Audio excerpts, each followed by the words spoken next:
Welcome to episode 260 of In Touch with iOS, the show that talks about iPhone, iPad, and Apple Watch and Apple TV and related technologies. I'm your host, Dave Ginsburg, and we got Ben Roethig here today. How you doing, Ben? I'm doing good, Dave. Always happy to be here on a Thursday. Yeah, happy to have you here. It's going to be a light show this week. Only Ben and I will be on the show. Jeff just finished his moving, so he's recovering from that. So good to good to hear that, and he'll be back next week, of course. But hey, we got the fair amount of news to talk about. It's kind of a bit of a quiet week, you know. Everybody's talking about Vision Pro, and I found some stories here, and we'll get through it, and some important beta and some important updates as well. So let's just jump right into the news for this week. First story, the Chrome browser on iOS is getting improved translation, Google Lens, and map features. Google did this week outline several new features available for the coming to the Chrome app on iPhone and iPad, including deeper integration with Google Maps, Google Calendar, and Google Lens. What a surprise. And Google Chrome iOS now uses AI to detect addresses on web pages and shows location directly on the mini version of the Google Maps app in Chrome. So there's no need to swap apps to see map-related information. So this is good to see. I think Google's finally adopting some more things onto iOS, and people still use it. I don't use the Google Chrome app too often. Do you, Ben? Only when it has a feature that apparently only works with Chrome. But for those who are Mac users and iPhone users, and basically those within the Chrome or the Google ecosystem, this is definitely a nice little update. Yeah, it is nice. So, hey, it doesn't hurt to download it and install it. I've got Google Chrome. I use Microsoft Edge. I use that for work a little bit, as well as so having an alternate browser doesn't hurt. I know we all pretty much live in Safari for the most part when we browse, but it's good that Apple does open it up so other browsers can be used. So, speaking of Apple again here, Apple Podcasts app was updated with some enhanced search functionality. This week, Apple announced that it enhanced the search functionality across the iPhone, the iPad, the Mac, and the Apple TV by adding 9 additional subcategories in the search tab. This makes it easier to discover new shows across various genres and topics. The new subcategories are mental health, relationships, self-improvement, personal journals, entrepreneurship, documentary, parenting, books, and language learning. They are available now, and there's no need for any software update. So each subcategory is going to have its own charts, which will display the top shows and top episodes available for each of those categories. So it's good to see that they're looking into mixing in some of this stuff. I'm not a huge fan of Apple Podcasts. I mean, I use it once in a while, but Pocket Cast is more my podcast catcher of choice. So what do you think? What do you think, Ben? I am one of those who uses the Apple Podcasts app. With the app, it's gotten to the point where there are so many podcasts. Where it's a lot of information overload. So anything Apple can do to narrow it down, so those searching for a specific type of podcast can find what they want. Yeah, that's the goal of it. We want to be found. Everybody else wants to be found. So, and Apple Podcasts is actually probably, I should say, it's the number one podcatcher used for this show. So. I think that's pretty common. That's not surprising, being this is an Apple-centric podcast. So, just check out those new categories. You might find some interesting things that you'd like to listen to. The next story is the Apple self-service repair service. They have now expanded that. We've talked about this many times. That they're now finally allowing you to self-repair some of your devices. Not that I don't know why you would want to do that in some cases, but Apple did expand self-service repairs for the iPhone 14, the M2 Max, and system configurations and more changes. This was a major expansion.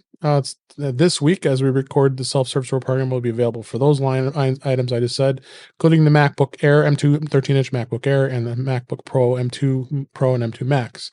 It's also making updates to the system configuration process, which is a key aspect of the iPhone repairs.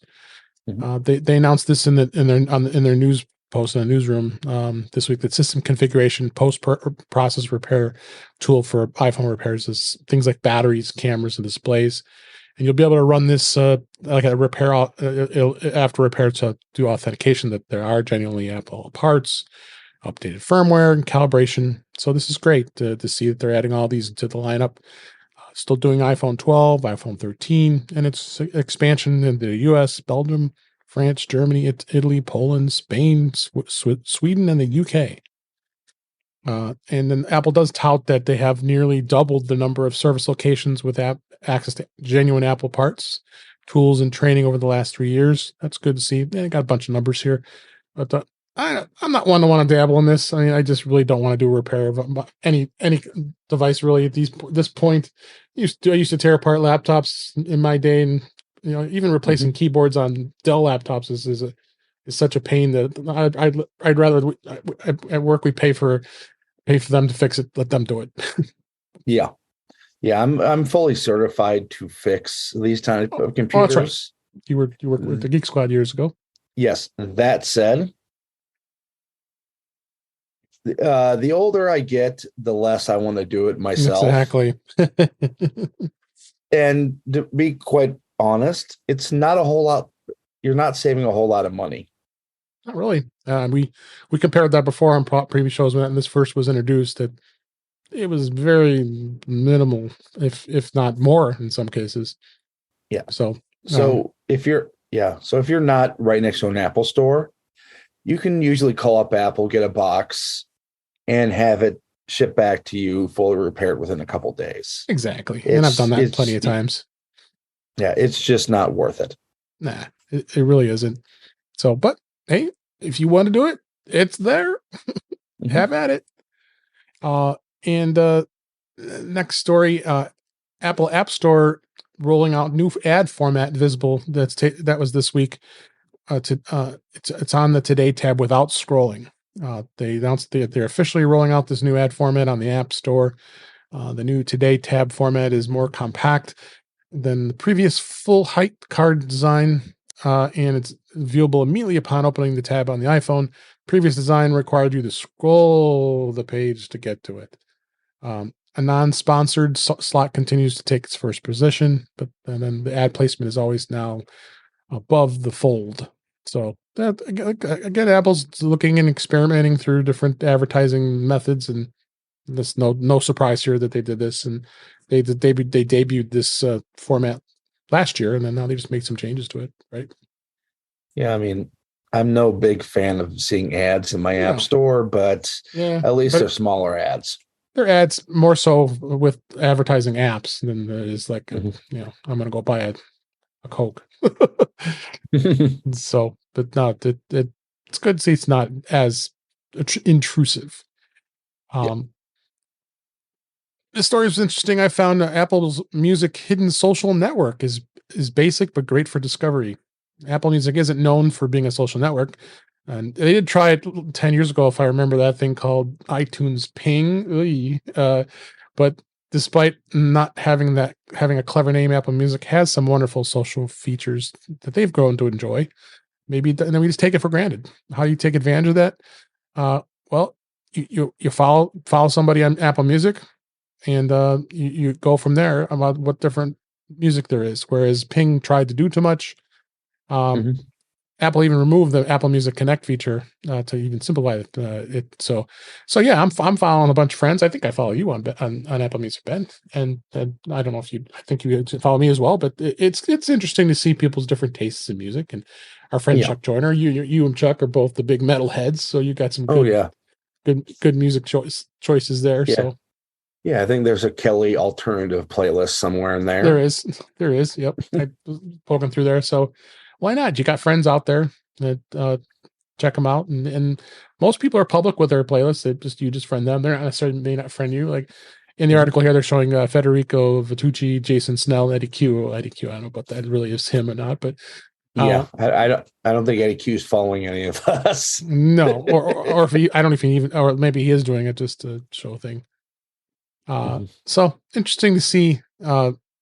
and you can make your list private if you so wish, and then only invite people that you want to share it with. So it's a good way to good way for discovery with friends, and keep it private if you want to. Good stuff. This story was kind of funny, and I thought I'd share it this week. This was a fiberglass cattle rustler foiled by a strategically placed AirTag. This was a Texas restaurant. It recovered its beloved 6-foot-tall, 150-pound fiberglass bull statue thanks to a well-placed Apple AirTag. The statue, called Manolo, sat outside San Antonio's Taco Don Manolito. The bull has been there since January of this year, and it was chained to a bench that was cemented to the ground.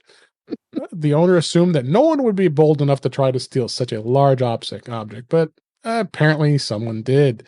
But the thieves didn't anticipate that they had placed an AirTag inside Menelo, just in case. And then he checked the AirTag, and sure enough, he learned that it was relocated in a south town near 20 miles from the restaurant. And they said they were saying they bought it from someone. Okay. Sure. I like to hear these stories of AirTag and doing those things to catch people from being stupid. Yeah. I'd rather hear these stories of the way AirTags are intended to be used than the stories of AirTags being used by someone stupid. Yeah. Well, there's a lot of stupid people out there. Yeah. But I mean, this is how I use my AirTags. But I mean, we do have the usual disclaimer: if you have them, please don't stalk people. Yes, that's the big thing. Please don't. And then the last story you have this week: AirPlay is coming to hotel TVs, which of course we talked about during the WWDC coverage. They have Apple indeed has a partnership with LG. So LG and Apple have partnered up here, and like I said, we knew this was coming, and this is great to see. They've already jumped on in this, and so LG is going to bring the feature to its hotel lineup in 2023 this year. And of course, we know AirPlay is a convenient feature that lets users cast content from their iPhone, their iPad, or Mac to another product like a TV. And this system is being implemented in upcoming hotel TVs, and LG is at the forefront. And they did send out a press release on this that they would be bringing it, and they would be among the leaders in-room hotel TVs, which I tend to see more LG TVs in hotels than I seem to remember. So, but this is really a big and major advancement for in-room entertainment, and it underscores what people want. They don't want to have to pay $20 for a movie through the hotel's horrible pay-per-view, and be able to stream whatever they want from that. And hotels know that. They all know that. It's a big change. So I had been kind of wondering how this would be handled, and that was pretty well explained here. Like you said, LG is the leader, or one of the leaders, if not the leader, in commercial televisions. Yep, absolutely. So we'll see what happens. If next time you travel, you might be able to use this soon. So it's coming. Let's go to topics this week. First off, before we talk about beta, I wanted to talk about iOS 16.5.1. That was released yesterday as we record this, and it has some huge security fixes. Notably, which we talked about and were perplexed of why it happened, was that dastardly camera adapter that you plugged in and didn't work when 16.5 came out.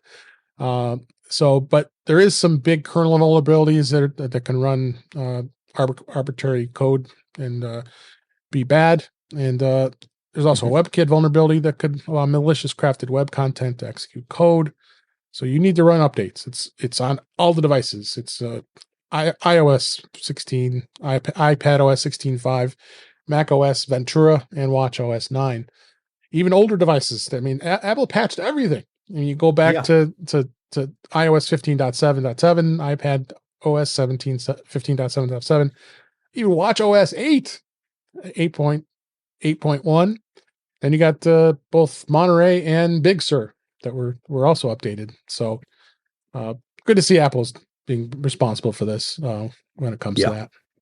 Yeah, if you're watching live, start updating your device now. Yes, please do it. Yeah, yes. If you're watching it later, you can pause us. This is more important. Yeah, yes, please do it because, and like I said, it actually says in the update notes right off the bat, Apple just noted it right away, which I was actually impressed because they admitted that adapter was really indeed screwed up and not being able to work. Is that camera adapter Lightning to USB? That fixed this as well. So yeah, update all your devices. I did every single one of them. I know you did too, Ben.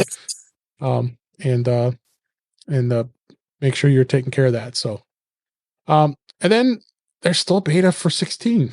16.6.3 was released. That's the third public beta for that. And of course, which that I'm assuming that already fixed it when you're in here. It's a minor update, and it seems it's laying the groundwork to launch that iMessage contact key verification feature. And so I guess they're going to slow this down as iOS 17 is progressing, which we'll talk about in a minute. So I don't know. It's always strange to see them still beta testing a now old version because you want to put the focus on the next version. I mean, but you have to finish the version that's currently out before. Yeah, so I guess to keep it the next one. Yeah, to keep it current. It's going to be definitely interesting to see where that goes. So, and other thing that was super exciting actually was visionOS beta was released for the very first time. And what that means is no, you don't have a device to try it on, but you do have a developer. If you're a developer, if you have a developer account, you actually can go and download the SDK, software development kit, that will allow you to have this allows third-party developers to start building apps for the Vision Pro headset. And it can be accessed through Xcode 15 beta 2. And the developers aren't going to have access to it, like I said, to a live headset, but it's just going to give you some simulations of what to expect. Already, some of the websites like MacRumors and others have already put out videos. This was just announced yesterday as we were recording this, so they wouldn't waste any time getting installed and getting out videos to show people. But it looks really cool. I don't know if you think you'll dabble in this? Try it out. Probably not. Yeah, but I'll definitely be watching the larger media sites on this. Oh, absolutely. Especially since I believe Apple has said the SDK or the developer kit announcements coming up soon.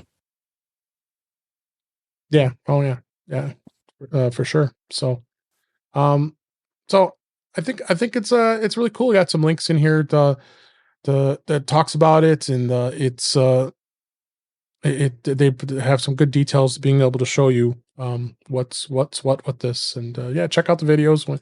Not something we have done here, but I want to make sure everybody's checking it out. So get kind of excited about it, but I don't know if anybody's going to get too terribly excited since it is $3,500 to purchase, unless you're saving your pennies for that. Yeah, I'd be excited that I could afford that. Yeah, then there's that. And then we move on to iOS 17, iPadOS 17. That was released out to developers, beta 2. So it is out, and there's so many different features that they've been talking about that's being added. And a couple things that they say is customized look for each person that calls. We've talked about this. The voice, you can filter out your voicemail so you can decide if you want to answer it or not. And Messages app has been tucked away into an interface for a cleaner look. There's a check-in feature designed to let your friends and family keep an eye. So we've talked a lot about this stuff. And they also have this that service standby on an iPhone, placed horizontally, lets you put it into a little home hub. So it puts everybody wants that stand that they showed on the keynote.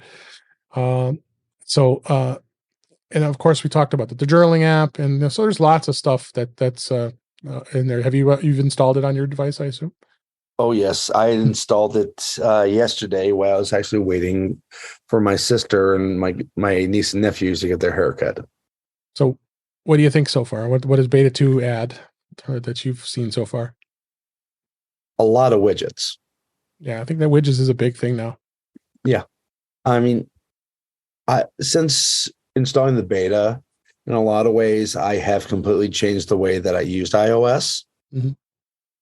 Before it came, I had a lot of apps on the home screen. Now I just mainly use the widgets since they're actionable. And if I need to go into the app, well, the widget takes you right into the app. Right. And if you need to search for an app, well, you have the app drawer for that. Right. Yeah. Yeah, that's true. Other things they talked about that they did update the screen. So this is technically a feature from the first beta, but the update screen now shows more information about beta software, including details about joining the beta program, backing up before you install beta, and so on and so forth. Because you now can get a beta account and not be the public beta and not have to pay for it. You're just not going to be able to, of course, publish apps unless you're a true developer. That said, don't. Yeah, don't do it. Leave it to us professionals. App tips were added. So the various Apple designed apps are utilizing a tips feature that provides details about their functionality. Like in the message app, for example, there's a tip about sending a message by talking instead of typing with the S Lady. And when airdropping, there's the suggestion to hold the phone near another phone. So if you don't see people nearby, the location settings of the privacy options now have a more micro location option. And of course, Apple hasn't explained what this is yet, but it is there to really, so they're really good. It looks like they're going down for micro location because everybody is always likes to not share their location in a lot of cases. So the messages check-in that we talked about earlier, Apple's changed the wording of the data. So that's what beta software is. They're changing things. They didn't like the way it was worded the first beta, so let's make a change to it. In the music app, they're doing an activating crossfade for Apple Music settings in the settings app, and it no longer crashes the settings app. So I don't know if you saw that, but so we talked about standby, and then I said tons of widgets, all crazy stuff. So there's just more and more. We'll keep talking about this because there's going to be a continue on of stuff that's coming out here. And also they did seed out tvOS 17. And nothing really much to have attention to in the update. Just the cool thing of having the ability to be able to have FaceTime calls now and using your iPhone as a camera. And I'll correct ourselves from last week. You have to have the 4K version of the Apple TV. You cannot have the HD version. So even if the older 4K and then the newest 4K, I believe will work. Is that correct? Yes. Okay. So actually, is it just the 2020, 2022, 2023 4K? That's a good question. Yeah. I have the 2022s here. I have not been able to install it on the original 4K yet. Okay. I got this one right here. I haven't need to try it because I haven't tried it. Yeah, it has this bug where I try to upgrade from tvOS 16. It says it installs, and then it comes back, and it's iOS 16 again. Go figure, right? So I have to figure that out. But I can say I have tried it with the 22 model. Okay. And between this and the other interface changes in tvOS 17, this is a winner. Yeah. Oh yeah. This is.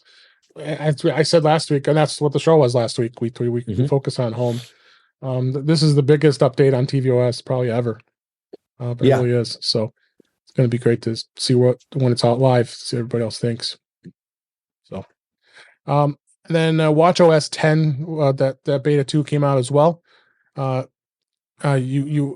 can go and update that as well. And to install the update, the developers will actually need to open up the Apple Watch app, go into the software update section under General in Settings, and toggle the watchOS 10 developer beta. But this is something new because you actually had to, I believe you had to sideload it before. You had to actually connect it and in the past. I don't do beta on Apple Watch, so Yeah, in the past you had to have a profile. a profile. That's it. Profile. Yeah. The profile configuration. Yep. Yeah, they changed it late, about midway through Watch OS 9, as they did with iOS 16. But it's a lot easier now. Yeah, you have it on your watch. Yep. And you like that's the other thing they did a great thing with is the full screen interface now, and it's really slick. I'm trying to. Ben's showing it on the camera. Yeah, you can't drag up anymore. There we go. You got to push the side button, right, to get the. There's the little mini widgets. There you go. So you got mini widgets on there, and then you can access the widget stack from any watch face using the digital crown, and you get the relevant information. Like I said, now that the control center is accessible with the side button as opposed to. I'm still used to it. I just swipe up to get to the, and I got to find my phone. So they did that. And of course, the watch faces and the cycling and hiking workouts and all that fun stuff. So right now that's limited to developers only at this time. So it's the public beta won't come out. And again, don't install beta on a watch unless you know what you're doing. Yeah. Do not be an idiot like me. Yeah. Yeah. I have over a decade of experience of being an idiot. So hey, I know what I'm getting into. What the heck, right? Yeah. So good stuff on that. And then some new finds on iOS. They're just every week I'm seeing stories about stuff that people are finding as an addition to what we look for. And iOS 17 and Mac OS Sonoma will add passkey support to your Apple ID, which is pretty awesome. Can't wait to start trying that. Have you tried that out? I've tried to, but Apple, when you try to log into an Apple website on your Apple device, already goes into something very akin to a passkey. So that haven't quite worked out on it. But when you have Apple and Google into passkeys this heavily already, this is the future. Yeah. Oh yeah. There's no question. If just to refresh everybody, with starting with iOS 17, iPadOS 17, and macOS Sonoma, users with an Apple ID will automatically be assigned a passkey, allowing them to sign into their Apple ID with Face ID or Touch ID instead of their password on various Apple sign-in pages, including iCloud.com and Apple ID.com, Apple ID Apple.com, and so on and so forth. And as what passkeys are, just to make sure everybody remembers what they are. Apple has explained it in this way. It said it's a passkey is a cryptographic entity that is not visible to you. It is used in place of a password. A passkey consists of a key pair, which, compared to a password, profoundly improves security. One key is public, registered with the website or app you're using. The other key is private, held by only by your devices. And passkey support is going to for Apple IDs will also be available for third-party apps, which is awesome. So they're letting others use this to make life easy. So this is pretty cool that this is now out there for people to check out. There also was in iOS 17 they were letting Siri users play media on the HomePad using iPhone apps. HomePod users, Jeff's going to just love this. I know that. That users can listen to songs with not only Apple Music, but with third-party services like Pandora, Deezer, iHeartRadio. But however, the list of apps compatible with HomePod is really small, but Apple is trying to change this. So starting with iOS 17, you'll be able to ask Siri to play media on the HomePod using apps installed on their iPhone and iPad. So they did tease this in WWDC 223 session. So it's something that's going to be interesting to see what they do. The other thing too is going to have some improvement with AirPlay, which I'll look forward to that as well. And as we know, that Siri is no longer going to allow you to use the hey. When it comes to that, I'm going to be definitely interested to see where that goes and when people are doing that. Actually, Dave, that is incorrect. It allows you to use either or. Oh, you can't change it. Okay, so Yes, it's giving you the option to turn it off. I thought that they were getting rid of it completely. That was my bad. No, they have 3 different settings. One's off. The other one is Hey S Lady, and the third one is S Lady or Hey S Lady. Okay, so just like Amazon, really, because A lady can be Hey Computer or Computer. Computer, hello computer. Yeah, so they definitely could do that. So so that's definitely gonna be some great changes. We're looking forward to it. We'll keep reporting on them, and we can't wait to get our hands on this in the wild when it comes out in the fall. But we'll keep talking about it here. That's what we do. Um, and everything that's now in the CarPlay on iOS 17. I was excited to hear about that, especially the fact that you have SharePlay in the music app. So now your passengers can use SharePlay with their phones and be able to play their music if they so wish on CarPlay while you're in a car, which I think is great. Yeah, which means they can play their music while I'm using my navigation, which is the preferred option. Exactly. So as long as the car owner has Apple Music subscription and initiates a SharePlay session from CarPlay, the other people in the car can choose the music to play. Each person can scan a QR code generated by the main user to get access to the playlist and add songs to the in-car Apple Music queue. Make it a good session. Only the person who starts the SharePlay session will has to have the Apple Music subscription. So everybody else can do it without paying. Other thing with CarPlay they're adding is EV charging station improvements. If you have an EV, Apple Maps app will now provide real-time charging availability for the charging networks that you are compatible with your car. That'll make it easier for people to find support for the EV. I don't have an EV, nor I don't know you do either, so not something we would probably be doing too much. The Messages app now has a revamped interface that allows you to easily to quickly reply and reread a message without taking too much attention away from the road. What a concept! And then wallpapers, of course, you got to make it more pretty. And then, of course, the new all new CarPlay experience as cars are starting to introduce that, which Apple showed this earlier this year. Having a full out CarPlay experience in your dashboard on these newer cars. It's going to be a while before you see that. In these cars. But if anybody wants to send me a car with the full CarPlay experience to test out, I would definitely do it for journalistic reasons. Yeah. So far, the cars that are going to support next generation CarPlay is going to be Acura, Audi, not GM, Ford, Honda, Jaguar, Land Rover, Mercedes-Benz, Nissan, Porsche, and Volvo. I don't see any mention of Dodge or of Avantis cars. Stellantis, excuse me. Tongue-tied there. Yeah, also known as Peugeot, Fiat, and Chrysler. Yeah, Chrysler. With all their EVs that are coming here. So I'll be excited to see how that is. I haven't tried CarPlay with my beta. I should. I haven't done that yet. So we gotta check that out to see what's up, what's what with that. So it's going to be interesting. So got some tips here. We're going to go through in some things that are happening, and we're probably going to wrap up a little earlier this week on the show. But I wanted to talk about a few of these things here.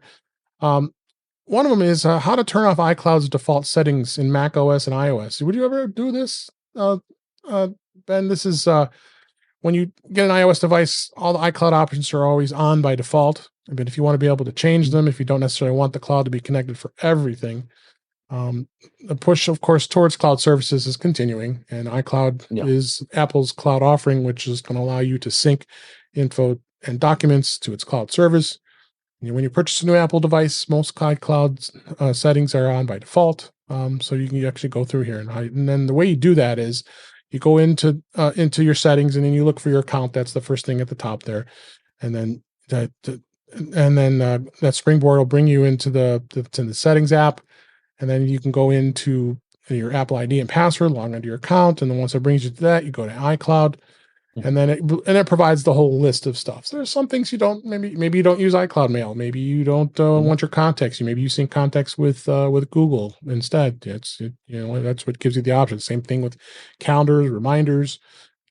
Sometimes people don't want to sync their photos. You don't have to sync your photos, but not a bad idea, especially you take a lot of pictures on your iPhone. You probably will want to keep that on, but also depends on how much space you have in iCloud. Because if the 5 GB plan isn't going to cut it, especially you take about 10 pictures and you're done. So, and then one video. Yeah, exactly. Especially if it's 4K. And then the settings on for iCloud on the iPad are very similar, with just some minor differences. Namely, that the apps list is visible in the main iCloud section with a show all button.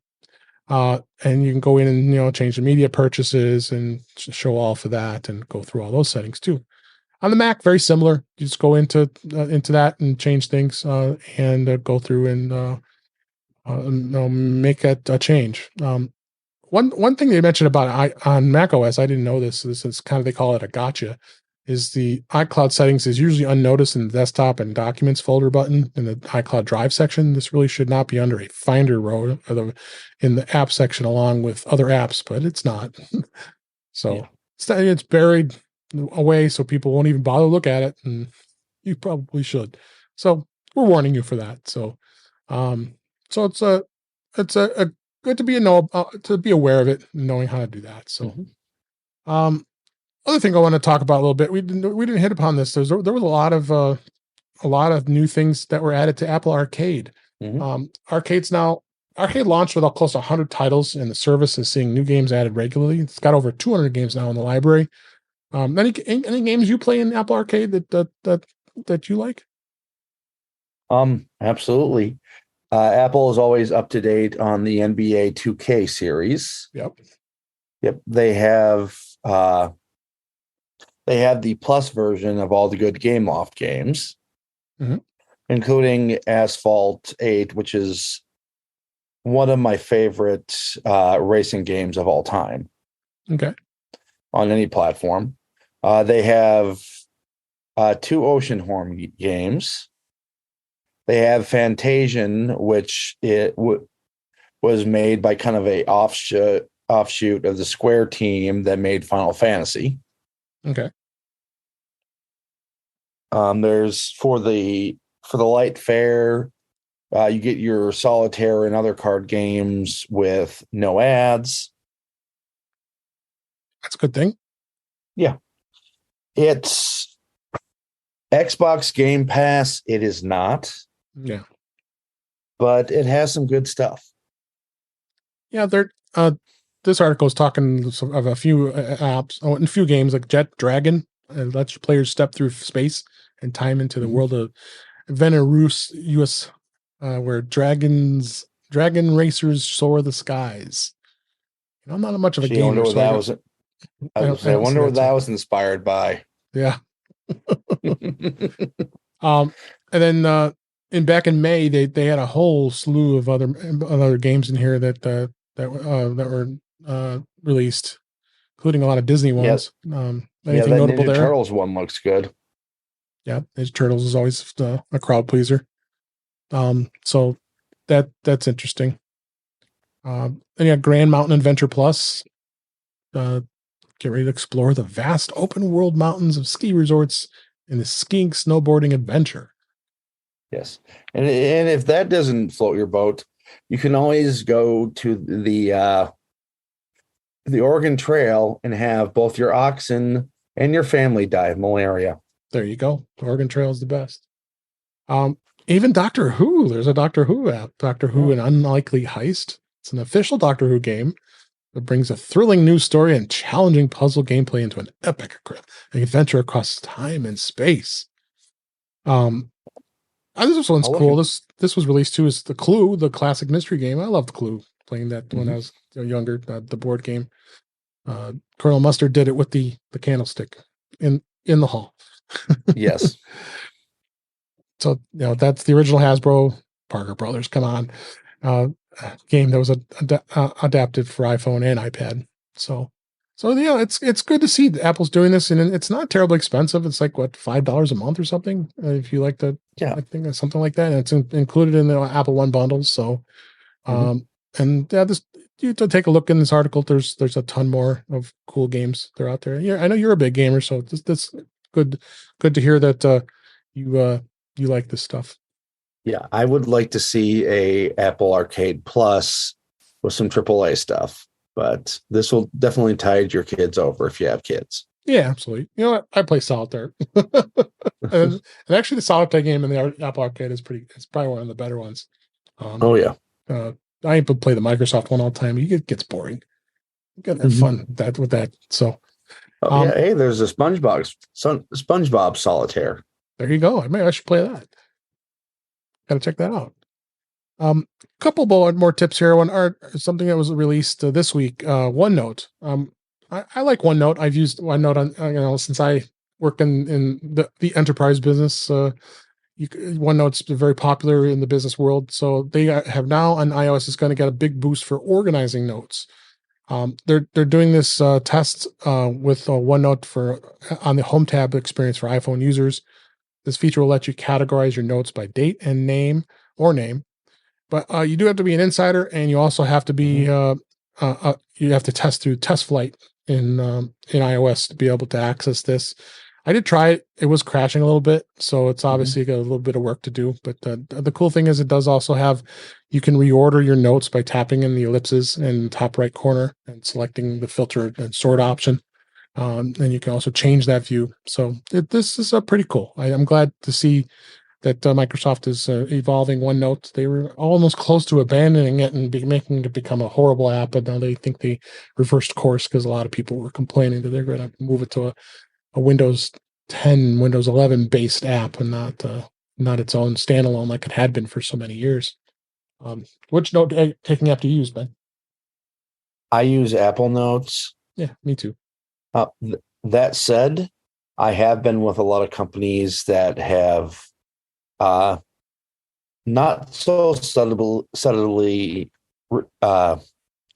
suggested that I use OneNote. So it's definitely something I'm familiar with. Yeah. So we're taking a look at if those of you are using notes, but tread with caution. You don't want to lose your notes either. Make sure it's backed up. Usually if you're a Microsoft user, it would be backed up in OneDrive. So, and then one other thing I wanted to give is one last tip here is how to clear your cache on your iPhone. Have you done this before? Do you actually have a problem where the cache isn't cleared out, especially in Safari? Safari gets so gooked up. And the way you do that in Safari is you go into settings on either your iPhone or your iPad.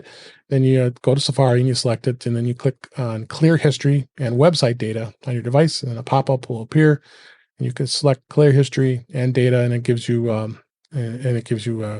option to get that cleared out and all that junk that's in there. Especially you want everybody to know any websites you've been going to is gone.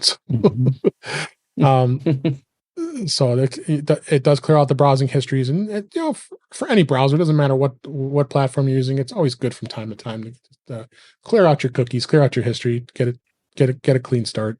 You can always put your passwords in after the fact. Again, it doesn't matter. Now there is another option here if you want to clear out the cache for other apps on your iPhone or iPad. There is a possibility of doing that.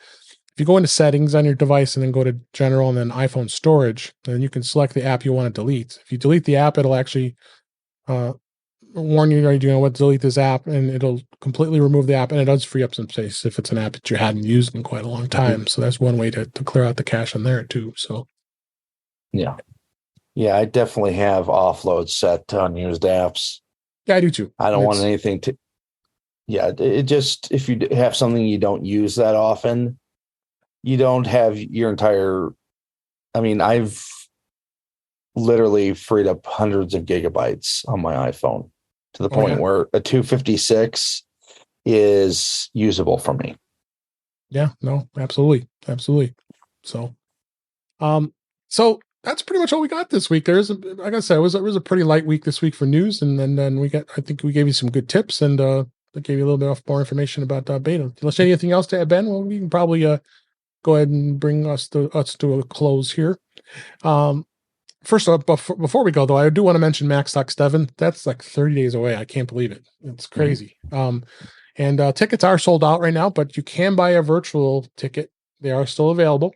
So you go to the website. We have a link there on in our show notes on how to get to that. I'm actually going to be joining Mike Potter on Saturday as we're recording this coming Saturday, and because we're doing some mic testing, because whenever you do something virtual, you got to do some tests, and so I think it's a good move on his part, and I'm happy to help him out. So my topic's going to be about the iCloud, and again, demystifying what iCloud is. So it's going to be a great topic, and still finishing up my presentation. So we got a month ago, but I got it. I've got in a good spot. Just like all presentations we do, you got to tweak things. So, so what is it? Not Mobile Me. No, it's not Mobile Me. No, it's not. So, oddly speaking, as well as Jeff Gamet, Brittany Smith, Chuck Joyner, Allison Sheridan, so many others. It's July 22nd, 23rd, and it is in Woodstock, Illinois. Like I said, unfortunately, there is a waiting list. If you wanted to get on the waiting list, you might get lucky. Might be a couple more tickets left. Go out to the website, macstockconferenceandexpo.com. Check that out. If not, you can also join us virtually and be able to check things out. It'd be great to see everybody. And I'm looking forward to it. It's going to be a lot of fun. With that, let's go ahead and wrap things up for this week. That's a wrap for this week. Please send your comments, questions, and suggestions to our email address, which is feedback@intouchwithios.com. You can follow us on Twitter @intouchwithios, as well as on Mastodon @intouchwithios. Support the show by going to buy us a coffee at intouchwithios.com/coffee. We would really appreciate it. And you also can become a Patreon of the show by going to patreon.com/intouchwithios. We have 2 tiers available to support the show. We would really appreciate it. Make sure you like, share, and subscribe so you're notified when we are live streaming, which is on Thursday nights at 8 p.m. Eastern Times, 5 p.m. Pacific on our YouTube channel, which is youtube.com/intouchwithios, where you can watch the live stream. We leave it on there, the past live streams, as well as you can listen to past shows right on YouTube. Now visit In Touch with iOS magazine on Flipboard, where many of the topics we discussed are flipped into the magazine. The link is in our show notes. You can subscribe to our show on your favorite podcatcher, including Pocket Casts, Overcast, Apple Podcasts, and many others. But better yet, go to our website, intouchwithios.com, where all the links to all the ways to listen to us are there.